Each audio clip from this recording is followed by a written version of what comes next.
புள்ள குழந்தையா பிறந்தா பூஜை பண்றதுக்கு நியமிச்சோம், இல்ல சிஸ்ரூஷைக்கு நியமிக்கலாம்.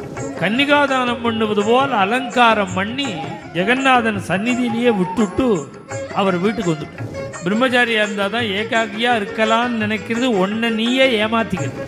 கல்யாணம் பண்ணிக்காமல் பிரம்மச்சாரியா இருக்கிறத சாஸ்திரம் அங்கீகரிக்கவே இல்லை. உன்னுடைய வம்சம் என்னைக்கு தோன்றினதுன்னு உனக்கு தெரியுமோ? அத்தனை வருஷத்துக்கு முன்னாடியே உலகம் உண்டான நீலேந்து இருக்கும் உன் வம்சம்.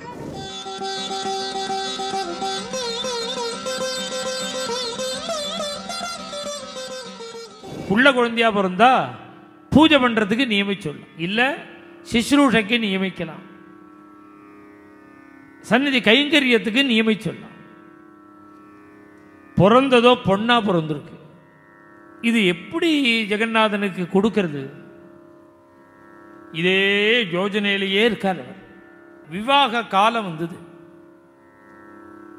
என்ன பண்றதுன்னு புரியல அவருக்கு. கன்னிகாதானம் பண்ணுவது போல் அலங்காரம் பண்ணி ஜெகநாதன் சந்நிதியிலேயே விட்டுட்டு அவர் வீட்டுக்கு வந்துட்டார். ராத்திரி கனவுல ஜெகநாதன் தோன்றி அந்த தேவசர்மாவை பார்த்து சொல்றான், அப்பா இங்க பக்கத்துல ஒரு பர்ணசாலை அமைச்சுண்டு ஜெயதேவன் ஒரு பிரம்மச்சாரி இருக்கான். அந்த பிரம்மச்சாரி வேற இல்லை, நான் வேற இல்லை, நான் தான். நீ எனக்கு கொடுக்கணும்னு நினைச்சியனும் நீ அந்த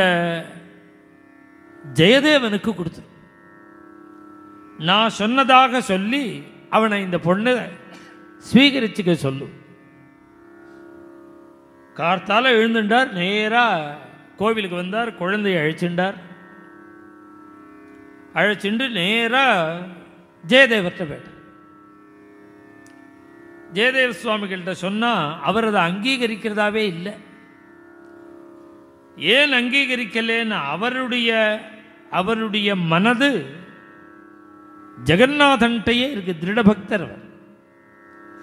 இதுபோல கல்யாணங்கள்லாம் பண்ணிட்டு ஒரு பந்தத்தில் மாட்டிண்டு அப்புறம் கொஞ்சம் நெஞ்சம் பண்ணுற பக்திக்கும் இடைஞ்சல் வந்துடும். நாம் பாட்டுக்கு நாம் உண்டு, ஜெகநாதன் உண்டு. இது எவ்வளோ ஃப்ரீயான லைஃப். கல்யாணம் பண்ணிட்டா அப்புறம் அவ சொன்னதெல்லாம் கேட்கணும், அப்புறம் அவளுக்கு கேட்குறதெல்லாம் வாங்கி கொடுக்கணும், இல்லை அவள் வாங்கி கொடுக்குறதெல்லாம் வாங்கிக்கணும். ஏதோ பரஸ்பரம் எத்தனை பந்தம் இருக்கு பாருங்க. கல்யாணம் பிரம்மச்சாரியாக இருந்தால் கவலையே. தேசோ விசாலா வேட்டியை கட்டிட்டு மேலே துண்டை போட்டு போயிட்டே இருக்கலாம். டாக் டாக் டாக் டாக் எங்கே வேணாலும் போகலாம். கல்யாணம் பண்ணிட்டா அவ்வளவுதான். சுதந்திரத்துக்கு முழுக்க நவநீத ஜோராயா பூர்த்தி. இதோ லௌகீகமா இல்லை, பக்திக்கே. அதனால இது ரொம்ப இடைஞ்சல் அப்படின்னு அவர் நினைச்சார். ஆனா வேதம் உபனிஷத்து சொல்றது இப்படி இல்லை, நீ ஏமாத்தாதேங்க,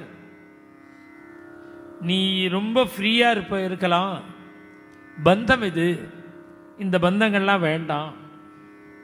பிரம்மச்சாரியா இருந்தால் தான் ஏகாக்கியா இருக்கலாம்னு நினைக்கிறது ஒன்ன நீயே ஏமாத்திக்கிறது. உனக்கு அந்த பக்குவம் கிடையாது. இன்னைக்கு வேண்டான்னு சொல்லிவிட்டு வேற ஒரு பெரிய பந்தத்தில் மாட்டின்றுவேன்.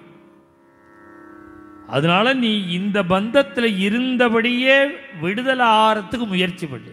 ஃபியூச்சர்ல இது வேண்டான்னா வேற இல்லையான்னு மாட்டிப்பேன். அதனால தான் உபனிஷத்தே கல்யாணம் பண்ணிக்கோங்கிறது. பிரஜாதந்தும் மாவியவச்சேத்ஸீகி,